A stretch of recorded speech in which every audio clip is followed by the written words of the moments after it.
Slom is the minority leader in the Hawaii State Senate.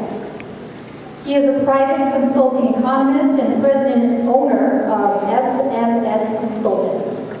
Originally from Allentown, Pennsylvania, Senator Slom moved to Hawaii in 1960.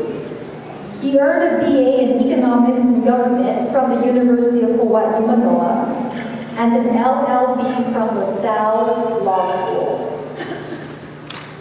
Senator Slom remains president of Smart Business Hawaii and editor-publisher of Small Business News. He was an economist with Bank of Hawaii for 14 years, where he directed the economics division with overall responsibility for the bank's business reports, including monthly review, annual economic review, and construction in Hawaii. A respected economist, Sam was a panel member of major economists for U.S. News and World Report. Senator Slom was chosen Hawaii and Region 9 Small Business Advocate of the Year by the U.S. Small Business Administration, Business Associate of the Year by the Imua chapter of the American Business Women's Association. He was awarded Free Enterprise Award and the U.S. Champion of the Merit Shop for the Associated Builders and Contractors. Guardian of Small Business by the NFIB. Natural Collaborative Leader by the Mediation Center of the Pacific, and he was the first recipient of the George Washington Leadership Award by the Grassroots Institute of Hawaii. Need I say more? Please welcome our keynote speaker, Senator Sam Slom.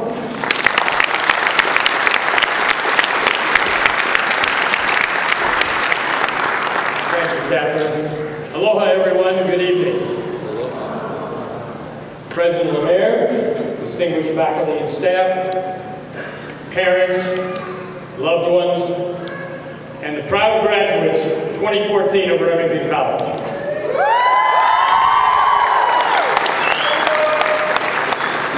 It is my great honor to be your keynote speaker this evening, although I was not the first choice.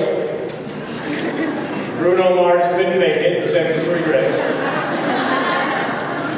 And I'm glad that you decided to come here rather than hear Arishi over in Ko'olina, so thank you very much. I must admit I'm a little disappointed though. I thought getting to walk with the president I would get a cap and gown. The last time I wore a cap and gown I was on horseback going to meet Queen Liliuokalani. Maybe I didn't get the cap and gown because I asked Michelle von Hessen, if I wear the cap and gown, do I have to wear pants? And she said, oh God, yes. I just saw it as a salute to the Scots who voted yesterday on remaining with Great Britain and the United Kingdom. Actually, they had an 88% turnout in their vote. We used to lead the nation in voting at over 90%, and now, unfortunately, we're down in 41, 42%. Hopefully we'll do better than that in November of this year. Well, it's been quite a ride, as the president said, for you. But tonight neither rain, nor snow, nor even a second tropical storm will keep you from your graduation. You've worked so hard, you deserve so much. You know, they say that a commencement speaker is chosen to inspire you, to encourage you. Well, I was encouraged and inspired by the words of your president. I don't think anyone has to inspire or encourage you. You've already demonstrated that by your willingness to work hard, to learn, to study, to struggle, and now be a graduate of Remington College. You know, some people hold up Harvard and Yale and Princeton as the institutions that you want to aspire to. But you have a good education, and as the president indicated, you have a successful path in front of you, which you will determine. And the talk about failure is important, because no great person has ever succeeded without failure. Without failure, you can't measure success. You worked hard, and as I say, your destiny is going to be with you, whatever you make of it, whatever you decide. There was a statement that was made by Frederick Douglass many years ago, and he said, "Self-made men are those who owe little or nothing to birth, to wealth inherited, or to early approved means of education. Who or what they are, without the aid of any favoring conditions by which other men usually rise in the world and achieve great results. They are, in a peculiar sense, indebted to themselves, for themselves." So if we're talking about inspiring or inspiration, we're really talking about looking within, with some spiritual guidance from outside as well. Look, life is a series of challenges, and it's competing priorities. And it's up to you to make the right choices. And the choice for you may be right for you and not for me. And the choice for you may be different. But it's your choice. You have the right, you have the responsibility to live by that choice, and hopefully to leave a mark along the way and to help other people. Service to others. That's what it's all about. Many of us have overcome adversity.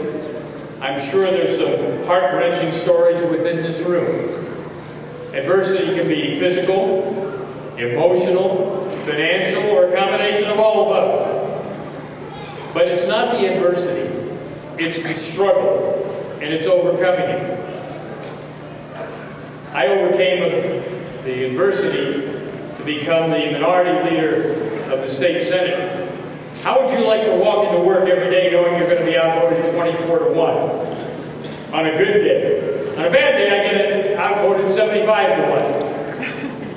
And yet you have to have the perseverance, the focus, the fortitude, based on how you were brought up, how you live your life, how you were educated, to never, ever give up. Perseverance and commitment is extremely important. And you never say never. No matter how old you are, no matter how young you are, no matter what happens. Now, some among us today are bemoaning the condition of the world, our country, and even our community. They talk about terroristic threats, and war, and famine, and poverty, loss of jobs. You realize that during America's Great Depression, during the late 20s and 30s, we had more millionaires created in our country than ever before. Because every challenge, every adversity presents an opportunity.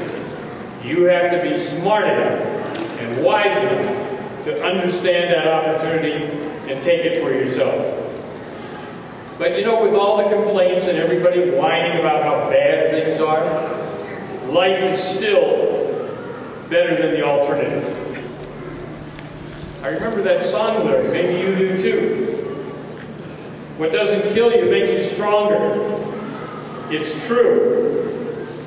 We have a group of young people in our midst who are referred to as millennials, and they really don't get too involved in their community or in their nation.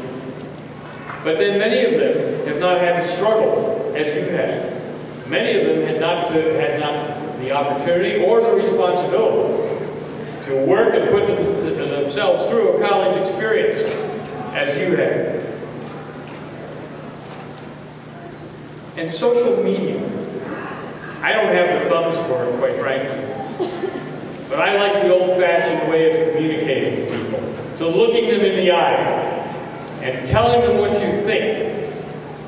We see a nation and a community now that does not value the diversity of thought. We talk about diversity of race and culture, but not of speech.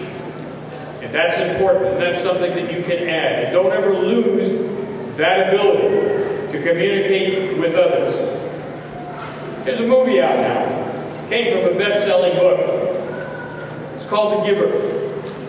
If you read the book or you saw the movie, you know that the premise is a futuristic society that is so concerned about the pain and adversity of past memories that everyone's memory is removed. And the society is exactly the same. Everyone dresses the same, looks the same, talks the same, and diversity of speech and thought is discouraged. But there are rebels among that new society. They are non-traditional, just as your education is here at Remington. To live a life with no pain, with no failure, is to live a life with no choices and no freedom, and no real life at all. As Frederick Douglass, a man who arose from slavery to a role of prominence in our nation, he said, if there is no struggle, there is no progress. Those who profess to favor freedom and yet deprecate agitation are men who want crops without plowing up the ground, and they want rain without thunder and lightning. They want the ocean without the awful roar. This struggle may be a moral one, or it may be a physical one, or it may be both moral and physical.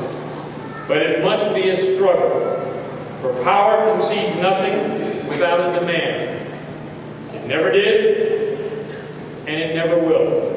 So if you think that your journey has come to an end, then know this: it's just beginning, and life is full of challenges.